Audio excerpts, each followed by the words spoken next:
ಚಿತ್ರದುರ್ಗದ ರೇಣುಕಾಸ್ವಾಮಿ ಹತ್ಯೆ ಪ್ರಕರಣಕ್ಕೆ ಸಂಬಂಧಪಟ್ಟಂತೆ ಇವತ್ತು ಆರೋಪಿಗಳ ಪೊಲೀಸ್ ಕಸ್ಟಡಿ ಅಂತ್ಯವಾಗುತ್ತೆ. ಈಗಾಗಲೇ 10 ದಿನಗಳ ಕಾಲ ತನಿಖೆ ನಡೆದಿದೆ. ಪರಪ್ಪನ ಅಗ್ರಹಾರ ಜೈಲು ಸೇರ್ತಾರಾ ಹಾಗಾದ್ರೆ ದರ್ಶನ್ ಅಂಡ್ ಗ್ಯಾಂಗ್ ಅಂತ.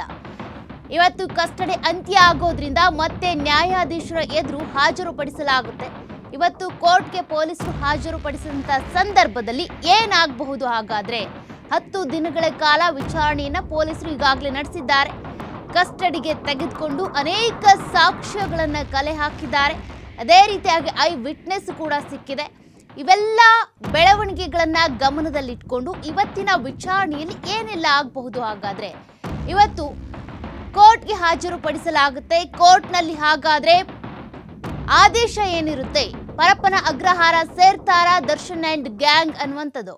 A1 ಆರೋಪಿ ಪವಿತ್ರ, A2 ಆರೋಪಿ ದರ್ಶನ್, A3 ಪವನ್, A4 ರಾಘವೇಂದ್ರ, ನಂದೀಶ್, ಜಗದೀಶ್ ಸೇರಿದಂತೆ ಇವರೆಲ್ಲರೂ ಕೂಡ ಒಟ್ಟು 19 ಆರೋಪಿಗಳೇನಿದ್ದಾರೆ. ಹಾಗಾದ್ರೆ ಪರಪ್ಪನ ಅಗ್ರಹಾರ ಸೇರ್ತಾರಾ ಅಥವಾ ಮತ್ತೆ ಕಸ್ಟಡಿ ಕೊಡಲಾಗುತ್ತಾ ಅಂತ. ಈಗಾಗಲೇ ಕಸ್ಟಡಿಯಲ್ಲಿ 10 ದಿನಗಳ ಕಾಲ ವಿಚಾರಣೆ ನಡೆಸಿರುವಂಥ ಸಂದರ್ಭದಲ್ಲಿ ಸಾಕ್ಷ್ಯಗಳು, ಸ್ಥಳ ಮಹಜರು, ಅದೇ ರೀತಿಯಾಗಿ ಐ ವಿಟ್ನೆಸ್ ಹೀಗೆ ಅನೇಕ ಮಾಹಿತಿಗಳನ್ನು ಕಲೆ ಹಾಕಿರುವಂತಹ ಅಧಿಕಾರಿಗಳು ಪೊಲೀಸರು ಏನಿದ್ದಾರೆ FSL ತಂಡದಲ್ಲಿ ಈಗಾಗಲೇ ಒಂದಷ್ಟು ಸಾಕ್ಷಿಗಳು ಕೂಡ ಸಂಗ್ರಹ ಆಗಿದ್ದಾವೆ. ಬ್ಲಡ್ ಸ್ಯಾಂಪಲ್ ಇರ್ಬೋದು, ಹೇರ್ ಸ್ಯಾಂಪಲ್ ಇರ್ಬೋದು, ಅದೇ ರೀತಿಯಾಗಿ ಬಟ್ಟೆಗಳಿರ್ಬೋದು, ರಕ್ತದ ಕಲೆಗಳನ್ನು ಮ್ಯಾಚ್ ಮಾಡುವಂಥದ್ದು ಇರ್ಬೋದು. ಹೀಗೆಲ್ಲ ಒಂದಷ್ಟು ಬೆಳವಣಿಗೆಗಳು ಆಗಿರೋದ್ರಿಂದ ಮತ್ತೆ ಕಸ್ಟಡಿ ಕೇಳೋದು ಡೌಟ್. ಬಟ್ ಪರಪ್ಪನ ಅಗ್ರಹಾರ ಸೇರ್ತಾರಾ ಹಾಗಾದರೆ ದರ್ಶನ್ ಆ್ಯಂಡ್ ಗ್ಯಾಂಗ್ ಅನ್ನುವಂಥ ಪ್ರಶ್ನೆ ಅಂತೂ ಇದ್ದೇ ಇದೆ. ಇವತ್ತಿನ ವಿಚಾರಣೆಯಲ್ಲಿ ಏನೆಲ್ಲ ಆಗುತ್ತೆ? SPP ಪ್ರಸನ್ನಕುಮಾರ್, ಅದೇ ರೀತಿಯಾಗಿ ಅನಿಲ್ ಬಾಬು, ದರ್ಶನ್ ಪರ ವಕೀಲರಾಗಿರುವಂಥ ಅನಿಲ್ ಬಾಬು ಇಬ್ಬರು ಕೂಡ ಯಾವ ರೀತಿ ವಾದ ಮಂಡನೆ ಮಾಡ್ತಾರೆ? ಈಗಾಗಲೇ ರಿಮೈಂಡ್ ಅಪ್ಲಿಕೇಶನ್ನಲ್ಲಿ ಆರೋಪಿಗಳ ಪಾತ್ರವನ್ನು ಕೂಡ ಉಲ್ಲೇಖ ಮಾಡಲಾಗಿದೆ.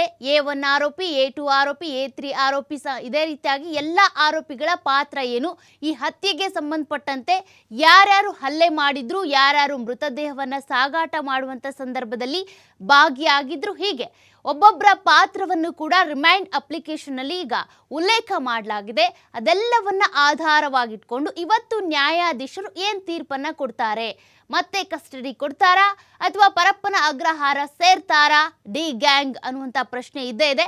ಇವತ್ತಿನ ವಿಚಾರಣೆಯಲ್ಲಿ ಏನಾಗುತ್ತೆ ಅನ್ನೋದನ್ನ ಕಾದು ನೋಡಬೇಕಿದೆ.